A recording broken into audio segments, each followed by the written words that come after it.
ബഹുമാനപ്പെട്ട മുഖ്യമന്ത്രി ഇവിടെ നെന്മാറ കേസിൽ പറഞ്ഞത് കോടതി ജാമ്യ വ്യവസ്ഥകൾ ലിഫ്റ്റ് ചെയ്തു എന്നാണ്.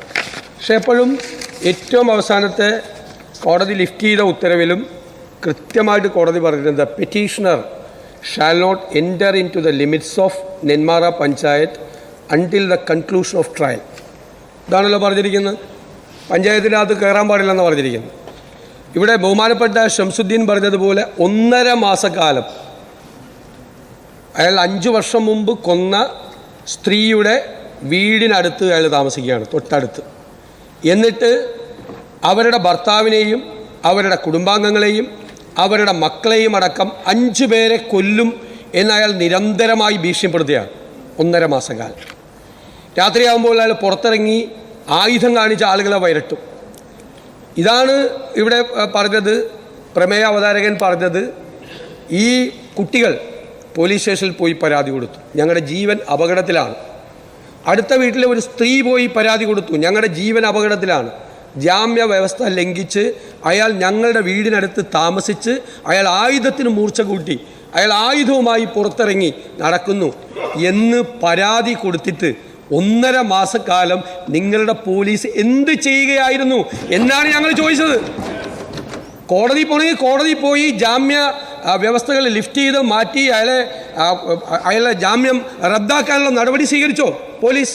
1.5 മാസക്കാലം ഒരു സ്ത്രീയെ കൊന്ന കേസിലെ കൊലപാതകി തൊട്ടടുത്ത വീട്ടിൽ വന്ന് ബാക്കിയുള്ള കുടുംബാംഗങ്ങളെ, കുഞ്ഞുങ്ങളെ വരെ കൊല്ലും എന്ന് ഭീഷണിപ്പെടുത്തിയപ്പോൾ എവിടെയായിരുന്നു ഈ പോലീസ്? അതാണ് ഞങ്ങളുടെ ചോദ്യം. ആ ചോദ്യത്തിന് ഉത്തരം പറയണം. മാത്രമല്ല, ഇത് ഗുണ്ടകളുടെ വിഹാരരംഗമാണ് കേരളം. പോലീസിൻ്റെ റിപ്പോർട്ട് തന്നെ 2000-ലധികം ഗുണ്ടകൾ കേരളത്തിൽ സ്വൈരവിഹാരം നടത്തുന്നു എന്നാണ്. കേരളത്തിൽ ഉടനീളം എല്ലാ ജില്ലകളിലും എല്ലാ സ്ഥലങ്ങളിലും വ്യാപകമായി നടക്കുകയാണ്. എല്ലാ സ്ഥലത്തും ഇപ്പോൾ ഗുണ്ടകളുടെ സമ്മേളനങ്ങളാണ്. ഈ പോലീസ് സ്റ്റേഷൻ നമ്മൾ ഏരിയ സമ്മേളനവും KPCC അല്ല, ഏരിയ സമ്മേളനവും ലോക്കൽ സമ്മേളനവും നടക്കുന്നത് പോലെ അല്ല. ഗുണ്ടകൾ സമ്മേളനം നടത്തുകയാണ്. ഞാൻ പറയാം, ഇനി ഗുണ്ടകൾ പോലീസ് സ്റ്റേഷൻ അതിർത്തിയിൽ സമ്മേളനം നടത്തട്ടെ, SP-യുടെ കീഴിലുള്ള ഏരിയയിൽ ഒരുമിച്ച് കൂടട്ടെ, സംസ്ഥാന സമ്മേളനം നടക്കട്ടെ. എല്ലാ സ്ഥലത്തും ഗുണ്ടകളുടെ യോഗങ്ങൾ നടക്കുകയാണ്. ബർത്ത്ഡേ പാർട്ടികൾ നടക്കുകയാണ്. ഗുണ്ടകളുടെ ബർത്ത്ഡേ പാർട്ടികൾ നടക്കുകയാണ്. ഇതെല്ലാം വാർത്തകൾ വരുന്നതല്ലേ? ഇതെല്ലാം പുതുമയാണോ? ഗുണ്ടകൾ യോഗം കൂടി അവരുടെ ബർത്ത്ഡേ പാർട്ടി നടക്കുകയാണ്. നിങ്ങൾ ഒരു SFIക്കാരനെ കൊല്ലാൻ ശ്രമിച്ച കേസിലെ പ്രതിയെ, വധശ്രമ കേസിലെ പ്രതിയെ നിങ്ങൾ പാർട്ടിയിലേക്ക് സ്വീകരിച്ചില്ലേ പത്തനംതിട്ടയിൽ? അയാൾ ബർത്ത്ഡേ പാർട്ടി നടത്തി എവിടെയാണെന്നറിയാം മുഖ്യമന്ത്രിക്ക്? അയാൾ ജംഗ്ഷനിൽ കൊണ്ടുപോയി വണ്ടി പാർക്ക് ചെയ്തിട്ട് കാറിൻ്റെ ബോണറ്റിൽ കേക്ക് വെച്ചിട്ട് ഗുണ്ടകൾ എല്ലാവരും കൂടി നിന്നിട്ടാണ് കേക്ക് മുറിച്ച് അയാളുടെ ബർത്ത്ഡേ പാർട്ടി ആഘോഷിച്ചത്. ജംഗ്ഷനിൽ കാപ്പ കേസിലെ പ്രതി നിങ്ങൾ മാലയിട്ട് സ്വീകരിച്ചു കൊണ്ടുവന്ന കാപ്പ കേസിലെ പ്രതി, ഒരു വിദ്യാർത്ഥി പ്രവർത്തകനെ കൊല്ലാൻ ശ്രമിച്ച കേസിലെ പ്രതി, മന്ത്രിയാണ് മാലയിട്ട് സ്വീകരിച്ചത്.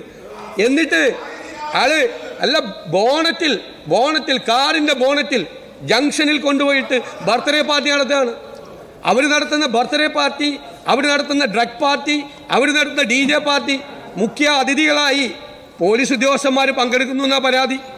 പങ്കെടുത്തില്ലേ? എത്ര സ്ഥലത്ത് DYSPമാർ, CIമാർ ഈ ഗുണ്ടകൾ നടത്തുന്ന പാർട്ടിയിലെ മുഖ്യാതിഥി സമ്മേളനം ഉദ്ഘാടനം ചെയ്യാൻ പോവുക പോലീസ്. അതാണ് ഗുണ്ട പോലീസ് നെക്സസ് ഉണ്ടെന്ന് പറഞ്ഞ്. സത്യസന്ധരായ പോലീസ് ഉദ്യോഗസ്ഥന്മാർ ധാരാളമുണ്ട്, ഞങ്ങൾക്ക് ആ കാര്യത്തിലൊന്നും സംശയമൊന്നുമില്ല. പോലീസിൽ എല്ലാ കാലത്തും നല്ല ഉദ്യോഗസ്ഥന്മാരുണ്ടായിരുന്നു, ഇപ്പോഴും ഉണ്ട്, അതൊന്നും സംശയമൊന്നുമില്ല. പക്ഷേ ക്രിമിനലുകളുടെ എണ്ണം,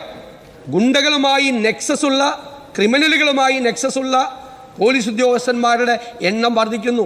അവരെ നിലയ്ക്ക് നിർത്താൻ നിങ്ങൾക്ക് പറ്റുന്നില്ല. നിങ്ങൾ ഈ ഗുണ്ടകൾക്ക് പൊളിറ്റിക്കൽ പാട്രണേജ് കൊടുക്കുന്നു പല സ്ഥലത്തും. നിങ്ങളുടെ ആളുകളാണ് അവരെ സംരക്ഷിക്കുന്നത്. പോലീസിൻ്റെ ഹൈറാർക്കി തകരാറിലാണ്. പോലീസ് ഒരു ഫോഴ്സാണ്. ആ ഫോഴ്സിന് DGP മുതൽ താഴെ വരെയുള്ള ഒരു ഹൈറാർക്കി ഉണ്ട്. ഒരു ഫോഴ്സ് എപ്പോഴും അങ്ങനെ നിലനിൽക്കുള്ളൂ, ഏത് ഫോഴ്സ് ആണെങ്കിലും. ഇവിടെ ആ ഫോഴ്സിന് ഫങ്ഷൻ ചെയ്യാൻ പറ്റുന്നില്ല. ഇൻ്റർവെൻഷൻസാണ്, ഇടപെടലുകളാണ്. ഓരോ ആളുകൾ ഇടപെടുകയാണ് പല സ്ഥലത്തും. അനാവശ്യമായി ഷെയ്ഡി ക്യാരക്ടേഴ്സുള്ള ആളുകളെ പ്രൊട്ടക്റ്റ് ചെയ്യാൻ വേണ്ടി ആളുകൾ ഇടപെടുകയാണ്. അവിടെയാണ് ഈ ക്രിമിനലുകളെ നിയന്ത്രിക്കാൻ പറ്റാത്തത്. ക്രിമിനലുകൾക്ക് പൊളിറ്റിക്കൽ പേട്രണേജ് കൊടുത്ത് അവർക്ക് എല്ലാ സംരക്ഷണവും കൊടുക്കുന്നത്.